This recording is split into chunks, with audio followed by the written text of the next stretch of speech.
말씀은 요한복음 보겠습니다. 6장 38절로 40절의 말씀.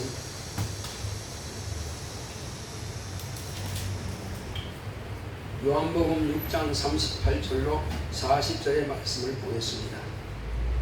그 중간에 불을 안 켜니까 침침하네요. 불 좀 올리세요.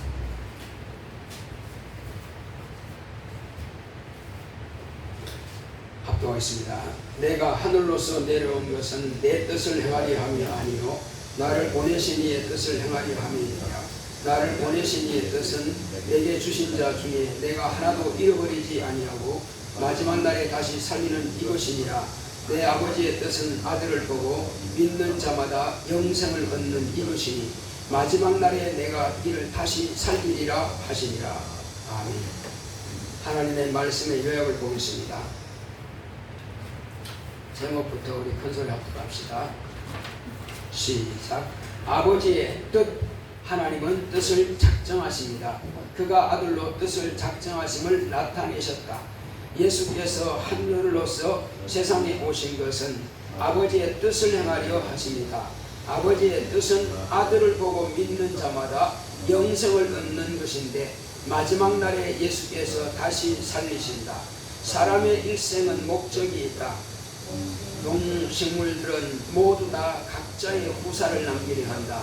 하나님께서 창조의 목적에 따라 모든 유기체에게 생존 복록을 명령해 주셨기 때문이다. 사람도 번성하는 것을 명령으로 주셨다. 믿음의 조상 아브라함에게도 그의 자손이 별과 모래같이 많은 복을 주실 것을 언약하셨다. 하나님은 아들을 위해 하늘을 지으시고 아들의 길을 위해 만물을 창조하셨다. 아버지는 아들을 사랑하고 아들은 아버지를 순종하여 하늘나라와 교회와 가정은 사랑과 순종의 비밀이 있다. 아버지께서 아들을 세상에 보내실 때 십자가를 지는 고난의 죽임을 당하는 그리스도를 보내심은 창세전부터 세상을 죄에서 구원하는 것과 예수 그리스도 안에서 하나님의 자녀로 거듭나게 하는 뜻으로 정하셨다. 예수님은 아버지의 뜻을 다 아시고 고난을 받고 죽임을 당할 것을 제자들에게 가르쳤다.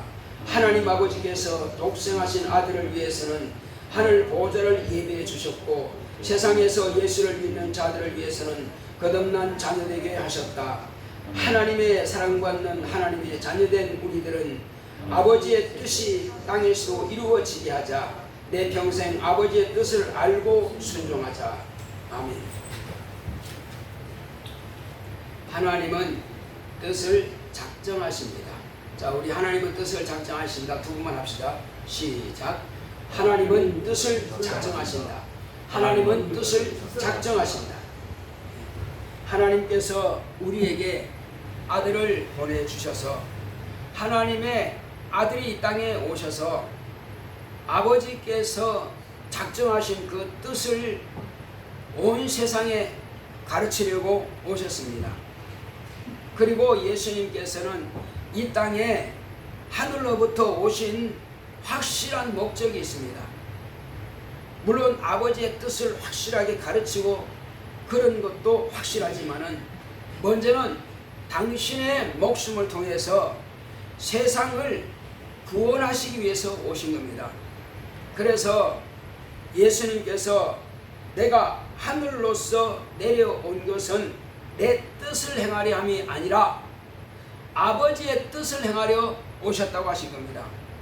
아버지의 뜻이라고 하는 것은 세상을 위해서 당신의 목숨을 내어놓는 것이었습니다. 다른 거는 다 내 몸으로 행동으로 하면 되지만은 이 아버지께서 목숨을 내놔라는 것은 이제 남의 손에 당신 자신의 몸을 맡겨버리는 것입니다. 참 이게 쉬운 일이 아니죠. 네 마음대로 해라 이렇게 어떻게 할 수 있겠어요?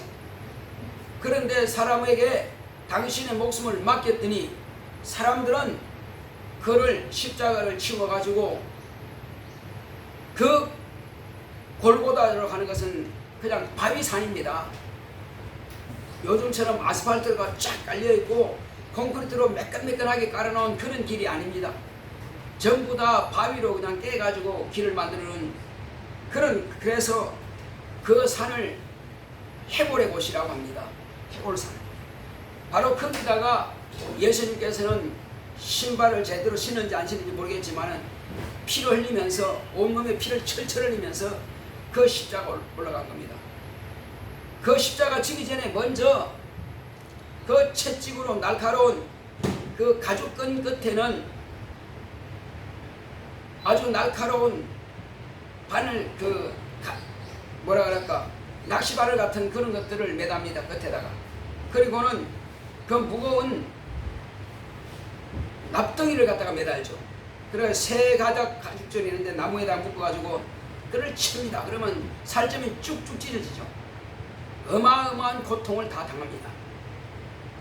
그래서 십자가에서 달리셨을 때에 두 강도보다 예수님께서 먼저 돌아가신 것은 이미 피를 다 흘린 겁니다. 몸이 다 찢어지고 고통이 너무 심한 상태에서 그리고 십자가 지신 겁니다. 그리고 십자가 지고 도무지 올라갈 수 없으니까 계속 쓰러지니까 그 예수를 인솔해 가는 병사들이 채찍으로 계속 때리면서 왜 못 일어나나 그럽니다. 그러니까는 옆에 있는 그 우두머리가 야 이놈아 좀 생각해봐라. 채찍에 맞아가지고 피와 물을 다 쏟았는데 무슨 힘이 있겠느냐.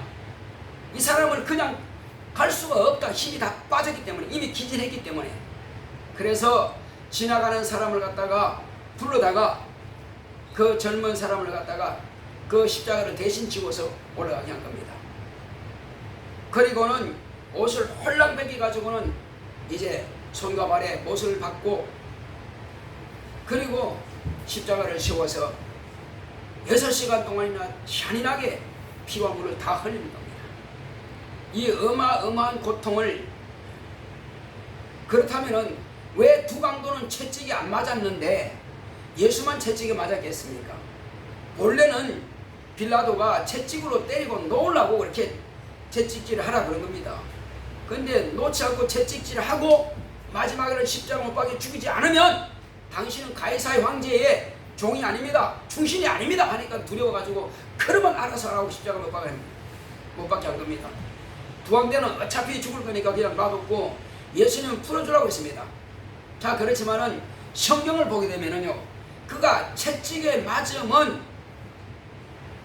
우리의 허물 그리고 우리의 병을 그에게 담당시킨 겁니다. 목적은 바로 우리의 병을 담당시키기 위해서 그가 채찍에 맞은 겁니다. 우리가 병이 있으면 얼마나 고통스럽습니까? 특히 암병이라든지 잔인하게 고통스럽죠. 또 뿐만 아니라 이제 척추라든지 관절 이런 염증이 있으면 고통스럽죠. 그런 모든 고통을 당신이 다 담당하신 겁니다. 그래서 우리는 그런 질병 고통으로부터 자유하라는 것입니다. 그래서 우리는 손을 얹으면 병이 난다고 하는 그 약속을 주신 겁니다. 내가 너를 위해서 대신 맞고 대신 고통 당했으니 너는 평안을 누려라 하는 것입니다. 이것이 주님께서 채찍에 맞으신 목적입니다. 그리고 이제 그가 십자가에 매달려서 결국은 목숨이 끊어진 것은 저와 여러분들의 그 잔인한 영원한 지옥 형벌을 담당할 것을 당신이 그가 죽임 당함을 통해서 그것을 심히 담당해 주신 것입니다. 그래서 저와 여러분들은 지옥을 가지 않도록 예수님께서 담당해 주신 것입니다. 그래서 하나님 아버지께서는 아들을 채찍에 맞고 십자가에 못 박아 죽어서 결국은 병으로부터 더 자유하고 그리고 영원한 지옥 형벌로부터 자유하기 위해서 아들을 대속의 제물로 내놓으신 겁니다.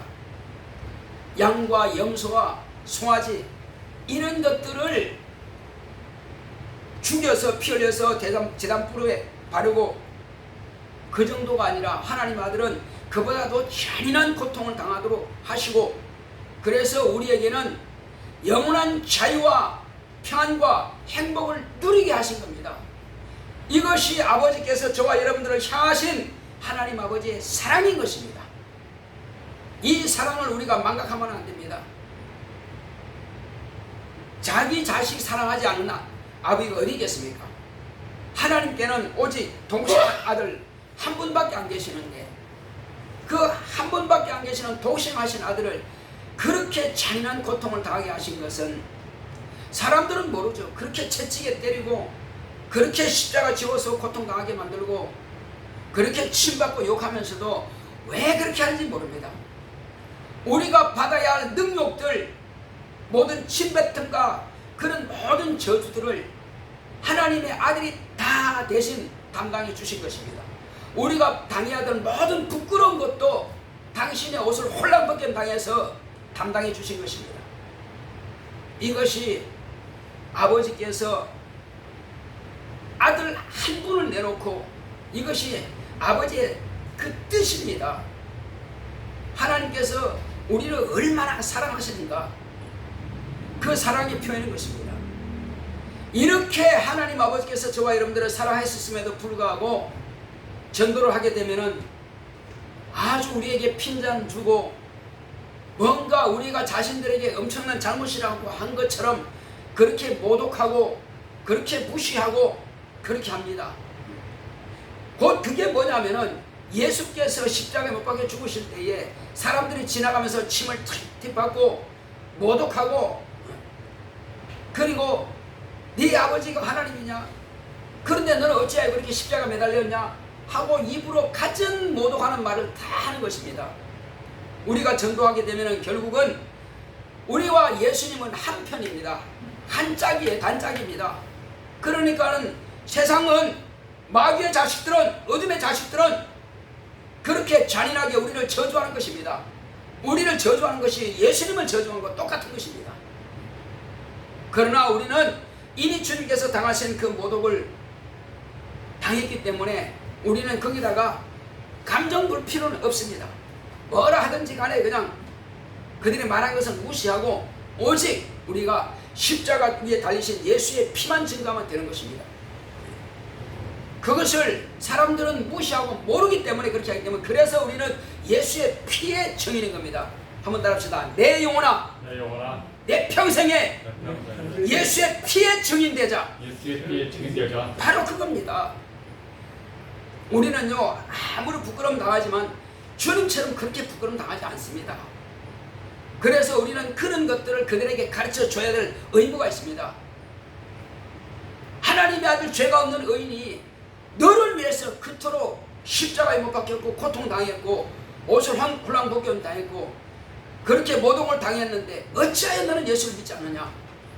너는 믿으면 복을 받고 믿으면 생명 얻고 믿으면 건강하고 믿으면 범사에 형통할 것이면 믿으면 천국에 들어갈 것인데 어째서 그렇게 너는 그를 무시하고 그 이름으로 증거하는 나를 모독하느냐? 이렇게 우리는 말할 수 있어야 됩니다. 우리는 그들에게 전혀 주눅들어야 할 이유가 전혀 없습니다. 주님 한 분만으로 족합니다. 주님 그렇게 당했으면 우리는 당당하게 우리는 떳떳하게 큰소리 빵빵 치면서 복음을 전해야 될 것입니다. 할렐루야. 아무것도 우리는 그들 앞에서 주눅들 이유가 없습니다. 그렇다고 해서 우리가 그들을 맞대응해서 욕하라는 것은 아닙니다. 욕하고 저주하고 모독하는 것은 그들의 몫이고 우리는 오직 친절하게 우리 할 말만 다 하면 되는 것입니다. 내 자존심 가지고 말할 필요는 없어요. 내 자존심 드러낼 필요는 없습니다. 오직 우리는 예수님의 자존심만 나타내면 돼요. 그게 뭡니까? 예수의 피입니다. 예수께서 채찍에 맞은 겁니다. 예수께서 모독당한 겁니다. 그거를 전해야 돼요. 그래서 주님께서는 과연 네가 내 마음을 후련하게 하는구나. 내가 너를 위해서 당한 거, 온 세상을 위해서 하는 것을 비로소 네가 나의 증인 되었구나. 주님께서 기뻐하실 것입니다. 맞다. 나는 너를 위해서 그렇게 했고 또 그 사람을 위해서도 한 것을 네가 말하는 걸 내가 마음이 후련하다. 아버지께서 나에게 당하라고 하신 것을 나는 다 내어주었다. 사람들이 어떻게 하든지 나는 그들의 손에 난 내어주었다. 이것이 바로 아버지의 참 사랑이십니다. 그래서 아버지께서 과연 이 땅에 예수 그리스도를 보내주시고 예수님은 이제 말씀하신 것처럼 하나님의 사랑받는 아들입니다. 하나님의 사랑받는 아들이에요. 그래서 아버지의 사랑이 얼마나 큰가 하는 것을 보여주신 것입니다. 자, 그렇다면은 아버지께서 흙으로 지어받았고 정말로 마귀의 자식이고 우상밖에 몰랐던 우리 인간들, 아담의 자손들, 본래 우리는 다 죄로 말미암아 지옥 갈 수밖에 없고 마귀의 자식이었습니다. 하나님 보시기에 쓸만한 게 단 하나도 없어요. 그런데 왜 우리를 구원하시느냐 하는 겁니다. 왜 우리를 구원하시고 왜 우리를 하나님의 자녀 삼으시느냐 하는 것입니다. 이유가 있겠죠. 물론 하나님의 아들이 오시는 첩경으로 삼아서 인간을 쓰셨기 때문에 그걸 보상하는 그런 것도 있겠지만 그거는 나중 이야기고 그 이전에 자, 아들을 위해서는 하늘 보좌를 예비해 주셨습니다. 하늘나라를 만들어 주셨어요. 그를 섬기는 천사들을 다 만들어 놓으셨습니다. 그리고 우리 인간은 하나님의 아들이 천사와 같지 아니하고 천사보다 못한 종의 형체인 인자로 오신 겁니다. 인자라 하는 것은 사람의 아들이라는 말도 되겠지만은 참 사람이라는 뜻입니다. 그분이 사람으로 오셨습니다. 사람으로 오셨기 때문에 피가 있어요. 사람으로 오셨기 때문에 고난당하면 고통스럽습니다.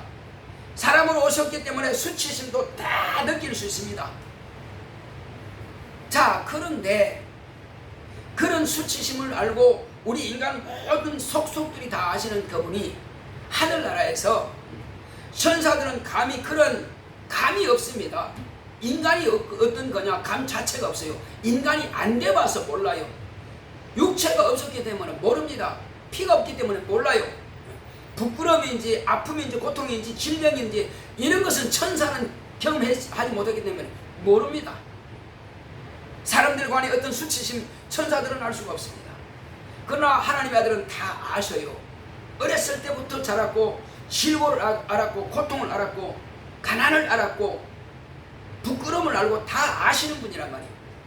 그러니까 하늘나라에서 아들의 나라에서 아들과 함께 그 감정을 공유할 수 있는 자가 필요하단 말이에요.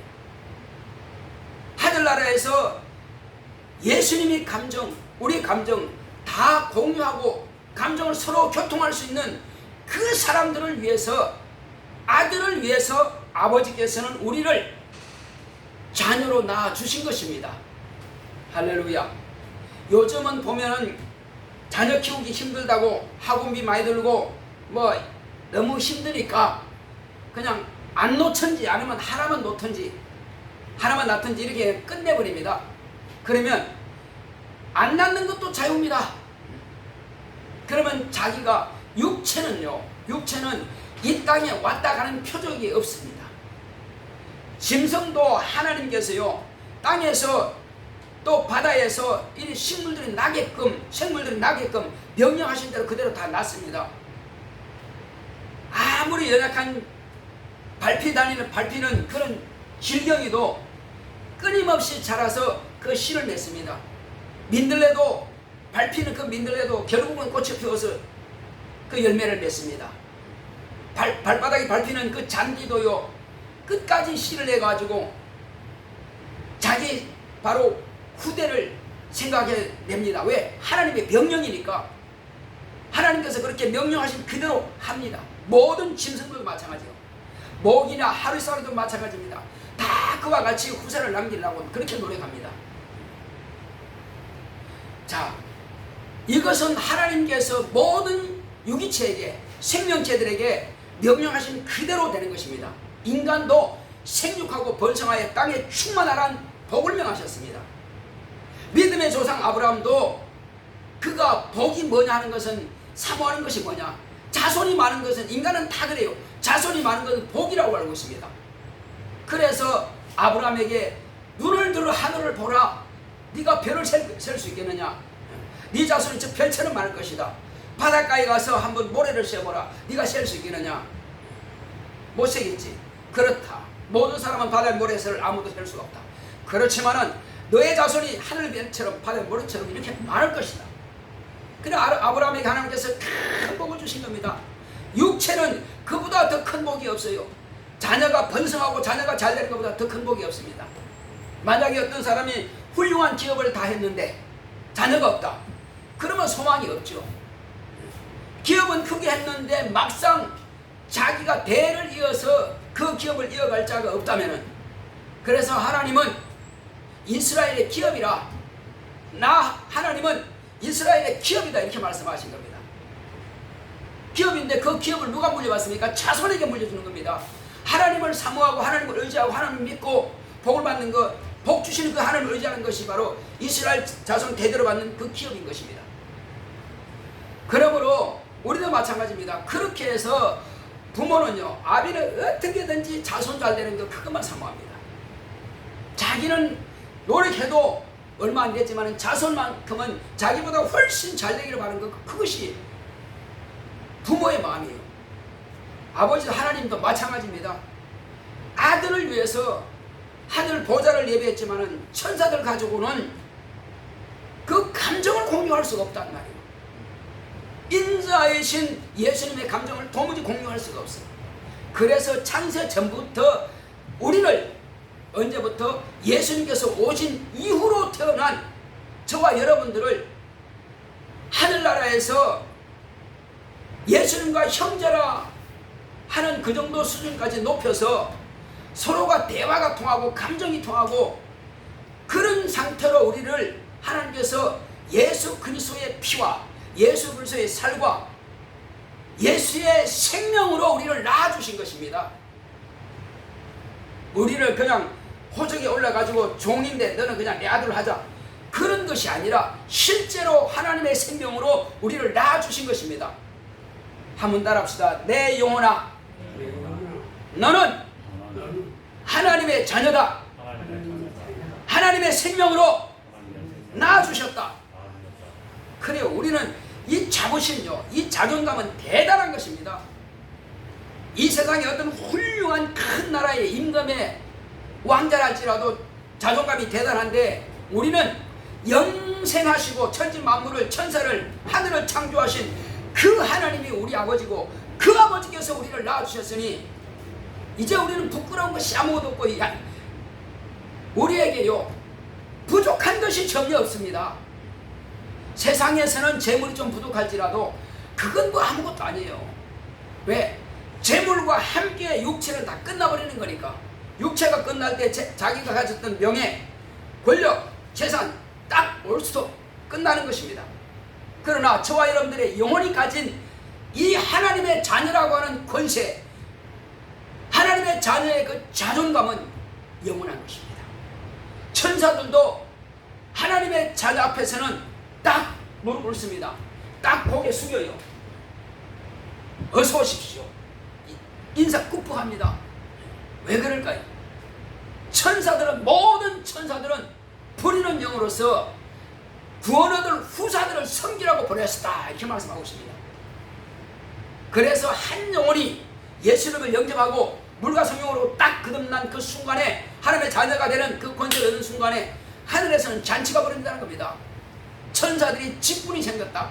내가 하나님의 자녀를 섬길 자가 생겼으니 얼마나 감사하냐. 잔치가 벌어진다는 거예요. 하나님 아버지께서 또 기뻐하시죠. 그래서 진짜 복 있는 사람이 누구냐? 하나님의 생명의 말씀, 예수 그리스도의 복음을 전하는 자들의 발이 복 있는 것입니다. 아버지께서 진짜 기뻐하시는 거 그거예요. 나는 너를 위해서 또 한 자녀를 내가 얻게 되었구나, 그 기대하는 것. 그리고 그러나서 복음을 전하서 복음을 받았으면은 이제 그는 하나님께서 정말로 기뻐하시는 일에 동참하는 자가 된 거예요. 그래서 우리에게 성령이 임하신 것은 아버지의 뜻을 내 육체를 통해서, 내 입을 통해서 세상에 나타내기 위해서 성령께서 내게 임하신 겁니다. 그래서 저와 여러분들은 비로소 아들을 위해서는 아버지께서 하늘을 보좌를 예비하셨고, 저와 여러분들을 위해서는 예수의 피를 쏟아주셨고, 예수의 생명을 주셨고, 성령을 보내주셨고,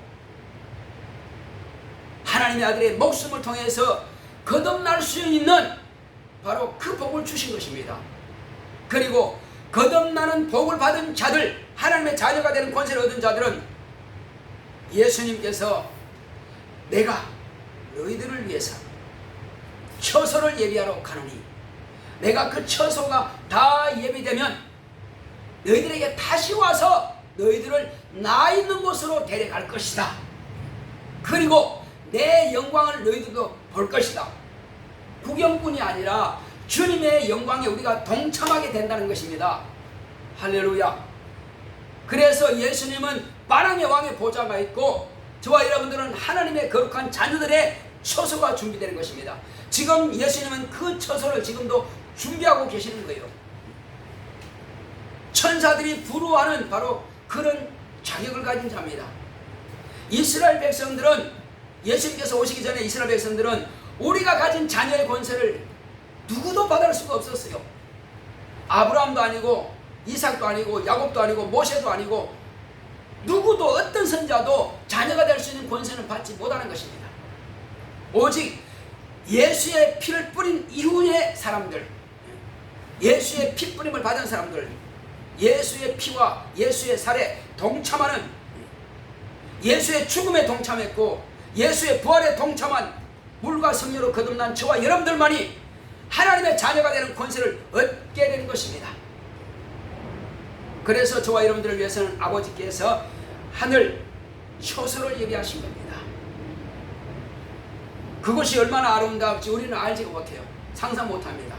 그런데 대부분 보면은 아파트 30평, 20평, 50평 이거 따지죠. 좋다고 내 평생 이 50평짜리 아파트 얻었으니 말이야. 야, 이 50층짜리 말이야. 바닷가에 얻었다고. 그런데 목숨이 딱 끝나는 순간에 그건 끝나는 것입니다. 아무 가치가 없어요. 무슨 가치가 있습니까? 또 뭐 기업이 어마어마하게 했어. 물론 자녀들은 아버지로부터 물려받게 되면 좋겠지만은, 그러나 목숨이 딱 끝난 순간에 그건 자기와 아무 상관없습니다. 아무런 상관이 없어요.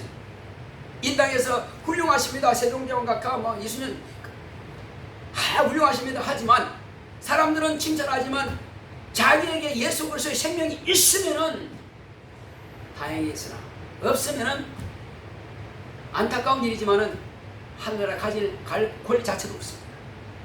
그러나 우리는 무지랭이 같고 우리는 부족하고 무식하다 할지라도 하나님의 거룩한 자녀요. 그래서 우리는 세상에서는 부러울 것이 없다는 것입니다. 어떤 왕도 어떤 대통령도 어떤 권력자도 아무런 부러움이 될 수가 없습니다. 그래서 진실로 이 진리의 말씀을 아는 사람들은 내가 어디에 투자할 것을 압니다. 다만 지금 사업하고 직장 다니는 것은, 공부하는 것은 육체가 있어야 되기 때문에, 육체가 먹고 마셔야 되기 때문에 그것을 위해서 보존하기 위해서 하는 겁니다. 그러나 진짜 우리의 직업이 뭐냐? 네 직업이 뭐냐? 나는 예수 그리스도를 소개하는 것이 나의 직업이요. 이렇게 말해야 될 것입니다. 왜? 이거는 영원히 내 것이 되기 때문에 그런 것입니다. 이것은 전혀 소멸되지 않고 없어지지 않고 영원히 내가 누릴 수 있는 바로 그것이기 때문에 그런 것입니다. 이 땅에서는 아무리 다 해도 그냥 없어지는 거지만은, 그러나 내가 이 땅에서 영적으로 내 영혼을 위해서 투자한 것만큼은 영원히 내 소유입니다. 그래서 헌금을 드리는 것도 하늘에 들었으면 내가 영원히 내가 소유하는 것이고, 내가 전도하는 것도 영원히 내가 소유하는 것이고, 하늘의 상과 멸류관으로 갚아주시는 것이고, 이 땅에서도 뿐만 아니라 얼마든지 네가 필요한 것을 구해라. 네 영혼이 잘 된다면, 네 영혼이 하늘의 상이 준비되었다면 얼마든지 구한다면 그때그때마다 내가 알아서 책임져 주겠다. 그것은 내가 그냥 선물로 그냥 줄 수 있는 거다. 이 땅에 있는 것을 얼마든지 하나님께서 주님께서 선물로 줄 수 있는 거예요.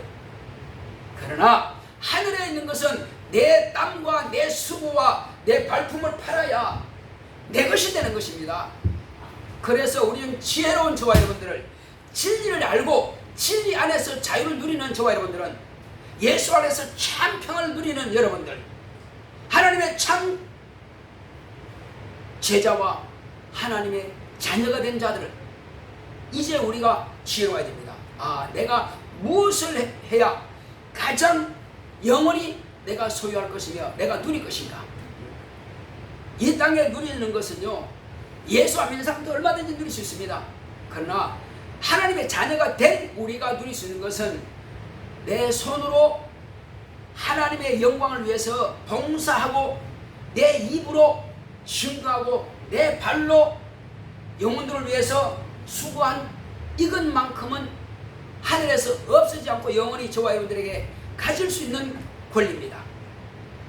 그것만큼은 하나님께서 철저하게 없어지지 않고 책임져 주십니다. 어떤 사람들은 그렇게 열심히 교회에서 봉사하고 헌신하고 노력해놓고는 입으로 다 쏟아버립니다. 원망하고 불평하면 그 싹 다 사라지는 거예요. 그리고 자기가 그렇게 수고해놓고 자기 입으로 자랑해버리면 다 없어집니다. 그래서 바울이 한 말이, 나는 내가 한 것에 대해서는 돌아보지 않겠다. 내가 앞으로 할 일만 내가 말하겠다. 그게 지혜로운 겁니다. 한 것을 내가 말하면 그거 자기가 다 상 까먹는 거예요. 네 영광을 네가 땅에서 받았으니 하늘에서 줄 것이 없다는 것입니다. 그래서 우리 지혜로운 우리는요, 내가 뭘 했다가 아니라 주여 감사합니다. 내가 이런 고난을 받는 것도 오직 하늘의 상으로 준비될 것이고, 그래서 우리는 평생에 한 것을 돌아보지 마시고 오직 할 일만 앞으로 보고 나아갑시다. 그러면 하나님께서 하늘로 상으로 갚아주실 것이고, 이 땅에서는 모든 환경적인 것과 내가 누려야 할 것과, 그리고 이 땅에서는 하나님의 자녀들은요, 하나님의 관심이 많습니다. 내가 좌로나 우로나 치우치지 않고 똑바로 간다면 하나님께서 항상 불꽃 같은 눈으로 우리를 주시하고 계십니다. 우리를 얼마나 사랑하느냐. 눈동자 우리가 사랑합니다. 눈에 조그만 티만 들어가 빼내려고 합니다. 어떻게 빼내려고 그래요? 안 빼지만 그냥 안과 가서도 빼냅니다. 왜? 눈이 귀하니까. 하나님께서 당신의 준 눈처럼 우리를 그렇게 귀하게 여기십니다. 눈동자같이 귀하게 여기시죠. 우리 태희가 전도했구나. 하나님께서 그렇게 높여주시고 그렇게 사랑하시고, 물론 우리가 전도 못했다고 해서 하나님의 자녀가 안 되는 건 아닙니다. 자녀가 되죠. 그러나 이제 거기는 뭐가 됩니까? 이 상이 착착착 준비되는 거죠. 면류관이 착착 준비되죠. 그래서 우리는 그것을 바라고 보고 기쁨이 누려야 됩니다. 우리는 행복해야 될 것입니다. 지금 당장에 고난당하는 거 누군 당할 수 있습니다. 예수 안 믿는다고 해서 고난 없는 거 아니에요. 다 있습니다. 대통령도 근심이 있고요, 왕도 근심이 있고, 대기업가도 다 근심이 있습니다. 근심 없으면 좋겠다. 근심 없는 사람은 그건 사람이 아니죠. 태어난 이상 다 근심이 있습니다. 그렇지만 그 근심이 무엇을 향한 근심이냐는 겁니다. 우리가 주의 일을 위한 근심이 있어야 될 것입니다. 번민이 있어야 될 것입니다. 내가 어떻게 하면 이 영혼을 구원할까? 내가 어떻게 하면 이 영혼이 하나님을 만날 수 있을까? 그런 번민하시면 얼마나 하나님께서 기뻐하시겠습니까? 그래, 내가 진짜 너와 같이, 너는 내 마음을 가졌구나. 나도 그렇게 번민한다. 내가 어떻게 하면 세상을 더 구원할 수 있을까? 네가 움직이 주지 않으면 내가 하고 싶어도 못한다. 그러나 내가 성령을 너에게 보낸 것은, 내가 아버지께 구해서 너에게 성령 보내신 것은 바로 내가 지금 세상에서 해야 되는데 네가 나를 대신하는구나. 그래서 네가 나를 대신했기 때문에 나는 너에게 상을 주겠다. 만약에 정말로 가난하고 힘든 사람을 위해서 내가 물질로 그들을 도왔다면 주님이 빚지는 것입니다. 내가 예수 이름으로 그 사람을 도왔다면 주님께서 나에게 빚지시는 거예요. 그리고 반드시 주님께서 갚아주시는 것입니다. 할렐루야. 그래서 우리는 이 땅에 사는 날 동안에요, 아무것도 두려워하지도 말고 부끄러워하지도 말고 염려하지도 말고 우리는 하나님께 감사하면 됩니다. 그리고 감사 많이 하는 자에게 또 감사할 조건들이 주셔요. 원망 불평한 자는 자꾸 원망 불평이 생기게 만들고, 감사하고 하나님께 기쁨을 드리고 찬양하는 사람들은 더 찬양하게 만들고 더 감사할 조건들이 자꾸만 생기게 만들어요. 그래서 혹이 전에 제가 이제 전도사 때문에 큰 교회 있을 때 미국에서 전화가 왔어요. 전화가 왔는데 이제 어디 아프다고 그래요. 아, 그렇습니까? 그 축사하고 나니까 깨끗하더라고요. 자, 또 한 사람은 아예 단골 손님이 있어. 전화하면은 목회실이라 이제 뭐야 그 전도사실에서 안 받으면 이제 목사님실 그쪽에서 또 이제 전화 받아. 근데 주로 이제 전도사들이 다 전화를 땡겨서 받는데 받으면 항상 목사님 나 아파요, 전사님 나 아파요, 나 배가 아파요. 맨날 아프대. 그 축사하면 또 아이 감사해요, 나았어요. 그 사람은 항상 그걸 위로 삼는 거야. 축사 받고 축복해주면 그걸 위로 삼는 거야. 그래서 아프십니까? 이제는 교회까지 좀 오셔서 봉사 좀 하세요. 하도 내가 답답해가지고 매일 그 사람 단골 손님으로 축사 받고 하니까 왜? 축사 받고 안수 받고 축복기도 하는 것은 좋은데 봉사하는 건 싫지. 그러니까 아프다는 핑계를 안 하는 거예요. 제발 와서 쓰레기 하나라도 주세요. 그러면 하나님께서 당신의 병을 고쳐주실 것입니다. 나 힘이 없어 못 가요. 그러면 버스 타고 오세요. 버스도 못 타요. 그럼 택시 타고 오세요. 그것도 못 타요. 아따 정말 화가 나더라고요. 그러면 걸어가 오세요. 걷지도 못하지요. 그럼 못 걸으면 굴러오세요. 얼마나 화가 나가지고. 자신이 살려고 하는 애착이 있어야 되는데 맨날 축복 기도만 부탁하고 축사만 부탁하면 어떻게 하자는 거예요. 그래 단골 손님으로 1년 동안 계속 하요. 사람들이 아 그 사람이요? 아 그분이에요? 다들 웃어요. 얼마나 답답했습니까? 우리는 힘들 때에 내가 자신을 하나님께 드리는 것입니다. 내가 힘들 때에 오히려 감사한 겁니다. 내가 없을 때에 더 헌금하는 겁니다. 내가 몸이 연약할 때에 막 전도하는 것입니다. 그러면 하나님께서 힘을 주시고 능력을 주시고 사람들 앞에서 나를 세우사 확실하게 치료해 주셔서 나로 하여금 그들에게 간증거리가 생기게 만듭니다. 나는 치료하는 자다. 구약 성경에도 나 여호와는 치료하는 하나님이다. 예수님도 반드시 주님께서 채찍에 맞으시기 때문에 우리를 치료하시는 겁니다. 무엇이든지 구하라. 구하면 주시는 것입니다. 그래서 우리는 아낌없이 주님 앞에 드릴 수 있는 것입니다. 그렇게 드릴 때에 하나님께서는 더 많은 것으로 더 풍성한 것으로 채워주실 것입니다. 지혜가 부족하냐? 그러면 지혜의 근본은 그 지식의 근본이신 하나님께 구하라. 후회 주시고 꾸짖지 않은 하나님께 구하면 반드시 하나님께서 주신다고 했습니다. 우리가 기도하기 힘드는 것은요, 원수는 자꾸 기도하는 걸 싫어해요. 그리고 우리 속에 있는 원수가 기도하는 것을 싫어하기 때문에 자꾸 기도하는 마음을 빼앗아갑니다. 기도하는 거 힘들어져요. 그러나 이제 원수를 다 쫓아내게 되면 기도가 힘이 있습니다. 기도가 기뻐져요. 그때까지 계속 기도해야 됩니다. 그러면 기도가 생겨요. 이제 방언이 막 터져나오고 기도거리가 나오고 남을 위해서 축복할 마음이 생기고. 근데 기도 안 하는 사람들은 한 몇 마디 하면 기도할 게 없어요. 기도 다 했다고 그래요. 실제로요, 교회 오면은 뭔가 다 배운 것 같아. 그래서 성경 다 한다고 그래요. 성경 다 알았으면 진리를 알 것이고, 진리를 알 것이면 회개했을 것이고, 회개했을 것이면 성령 받을 것이고, 그럼 방언할 수 있을 것이고, 자녀의 권세가 있어 귀신도 죽고 병도 고칠 수 있을 것인데 아직 그건 몰라. 귀신 쫓아본 적도 없고 병 고쳐본 적도 없고 성령 받아본 적도 받았다고 하긴 하는데 방언해본 적도 없고, 그 뭘 했다는 거예요? 뭘 받았다는 거예요? 근데 다 안 돼. 그러니까 안다면은 마땅히 그 사람은 전도해야 되는, 해본 적이 없어 버리니까 그 사람이. 그러니까 우리는 권사라고 하는 이름, 장로라는 이름만 가진 것이, 그것이 뭐가 하늘에서 큰 상을 받는 것이 아니라, 그런 직분이 없다 할지라도 우리는 주님께서 우리에게 명령하신 그 명령이 있습니다.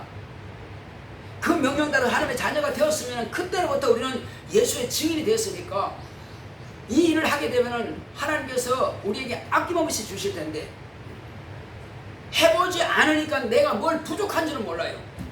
전도해본 사람은요, 야, 내가 얼마나 무식한가 압니다. 전도 보면 진짜 무식한 거는 입에서 말이 나와야 되는데 술술 나와야 되는데 안 나와. 그럼 무식한 거예요. 그게 나 다 안다고 그러는데 막상 전도하려니까 무슨 말이 안 나오네. 그건 모르는 거죠.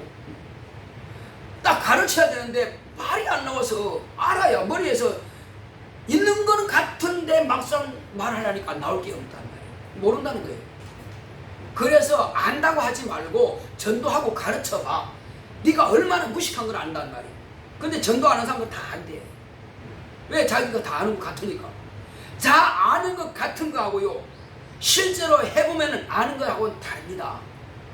머리에 이거 있는 것이요, 머리에 진짜 있으면 입으로 나와야 되거든. 안 나와. 그래서 잘 나와요? 잘 안 되지, 그죠? 다 아는 것 같은데, 그래 아는 사람들한테는 잘 나와.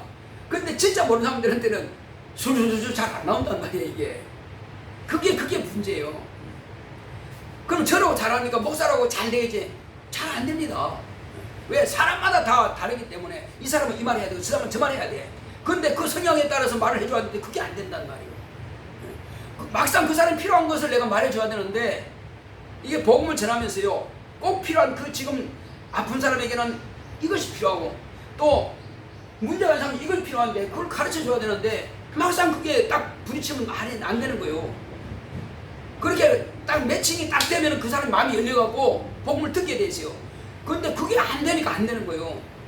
내가 아는 지식만 가져가지고는 절대 사람 변화 못 시켜요. 내가 아는 지식만 가지고 되는 게 아니고 그 사람 상황을 알아야 되고 그 사람이 뭐가 필요한 줄 알고 그 사람에게 줄 수 있어야 되는데 그게 안 되니까 전도가 안 되는 거예요. 문제는, 목사의 문제는 바로 그게입니다. 전도 잘하는 사람들은 그걸 알아요. 상대방의 마음을 알고 상대방의 필요를 알기 때문에 딱딱 집어주니까 마음이 열려서 따라 나오는 거예요, 이게. 자, 예를 들어 보십니다. 지금 고기가, 요만한 고기가 있어요. 근데 미끼를 만약에 이만한 미끼를 딱 다루면 되겠어요?